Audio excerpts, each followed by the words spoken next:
Well, what has changed is the geopolitical situation of Turkey. What has changed is the deterioration of the Turkish status in Washington, D.C.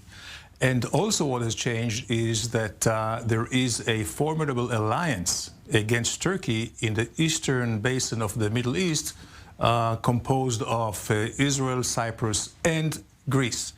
So finally we see that Erdogan is trying to put back together the pieces of foreign policy of Turkey after it has been shattered for years by no other than him. You mentioned Cyprus, Israel, and Greece as kind of triumvirate here of nations. They have had multiple conferences and also contracts signed within the last 2 years. I mean, they're on the same page regarding a pipeline, a gas pipeline, and also when it comes to gas rights in the Mediterranean.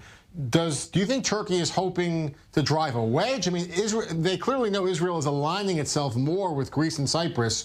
What's the benefit for Turkey in trying to get Israel to them? Are they trying to convert them back to the Turkish side? Well, they may want to do that and drive a wedge. It's even more than just commercial and regional energy cooperation that we have with the Balkan countries. It's also military exercises. Actually, in a few months, there's going to be a major exercise, joint exercise with Israel, Cyprus, and other NATO members, including Greece and all that.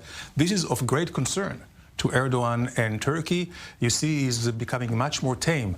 Last year, 2 years ago, he was very belligerent, sending the Navy, Turkish Navy, against, over the maritime rights in the Mediterranean. There's that dramatic video from the Greek, the fighter pilots. They're also being harassed in the skies all over the Mediterranean. So he has tried to reach too high, and I think he is pretty much being beleaguered from all sides, whether it's in Syria, whether it's in even Russia. Have some problems with Russia, with Iran, certainly with NATO, the United States. So he doesn't need Israel on top of all that. So yes, he will try to, I'm not sure whether to drive a wedge. I don't think Israel will go back that way, but maybe to ameliorate the situation, and maybe also to be maybe even a partner with this alliance in the Middle East.